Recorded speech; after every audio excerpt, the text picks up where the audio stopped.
Hello pandas of the internet, my name is Panda-chan. I'm a full-time artist-ish, a part-time cosplayer, and have you guys played Curse of Strahd?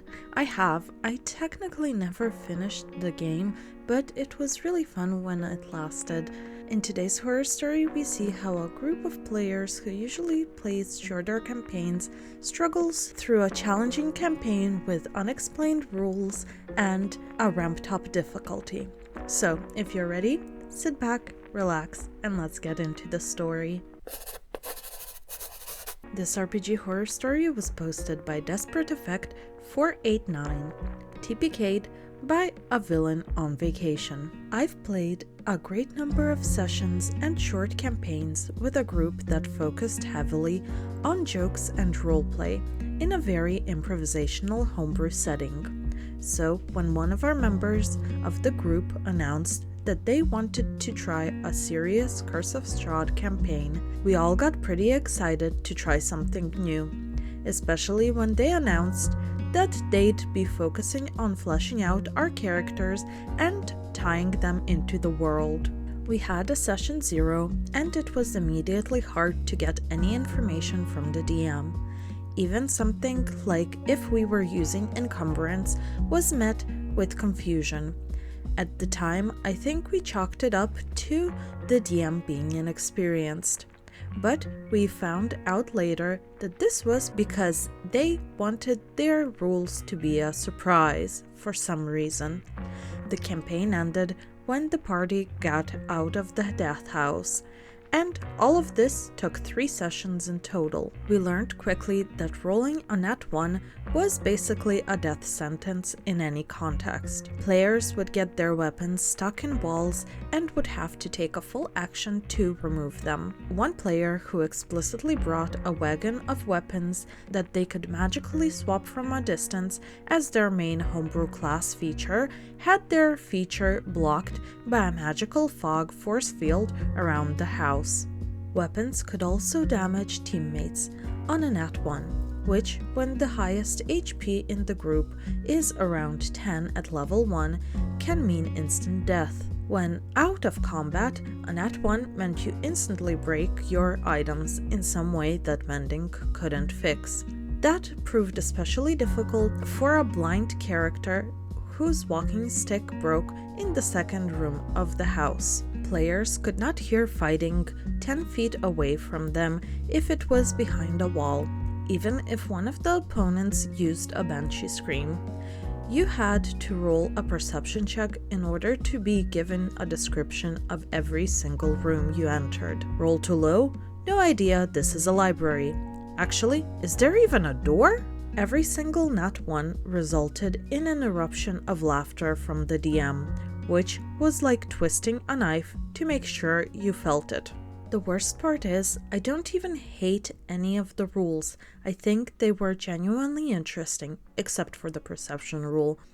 But being told about none of them beforehand meant that when they showed up, not only was it a slap in the face, but it also meant that we never knew what the rules of the game were, and were never able to engage with anything without getting punished. This on top of the fact that Death House has several encounters where the enemies get immediate attacks on the players, made for an extremely frustrating experience. Every character had been downed at least once before entering the basement, on top of being out of spell slots with only a handful of weapons left and completely unable to have even purchased a healing potion beforehand. The party, in and out of character, was exhausted, so we decided to take a rest, barricading ourselves in a room at the end of session 1 and setting up a watch order. At the start of session 2, the party was attacked in their sleep, and the player on watch was almost killed by rats. Another party member, the group's healer, was attacked in their sleep and was downed before their character was even allowed to wake up, despite being directly attacked several rounds in a row. By the end of session 2, I was ready to quit, but I had heard that the dungeon was particularly frustrating, so I thought I should tough it out till the end of it and see if things got better. They did not. After defeating the boss of the dungeon, the walls and the doorways became blades, and the rooms were filled with toxic gas. Every route the party attempted, besides directly going through a minimum of 7 blades, was met with a no. 7 DC, 15 dexterity saving throws for every player, or take enough damage to kill a small family each time. Nobody survived, even the players with incredibly high dex. After this TPK, there was a silence that felt like an eternity before the DM announced that we were all revived out of nowhere and would just go into the rest of Curse of Strahd as if none of this ever happened.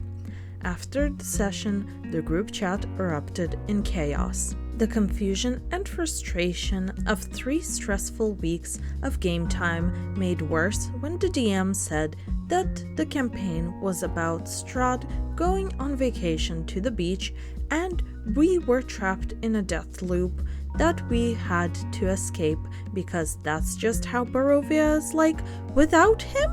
They hadn't told us about the rules to increase the difficulty because they wanted us to die in order to show off their reviving plot point, which they could have done without torturing us for 3 sessions.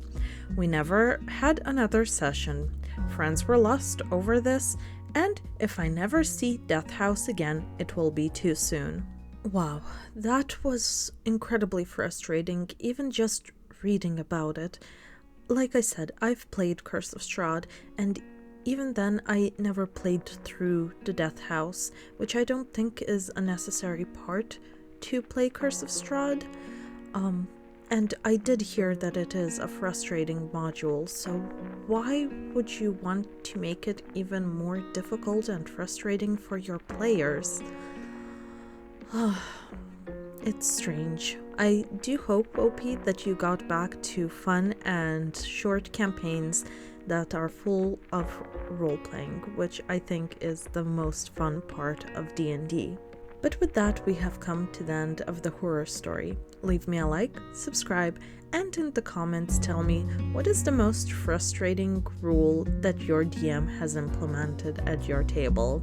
The link to the original story is in the description. You can find my social media links down there as well. And with all of that being said, I will see you next time.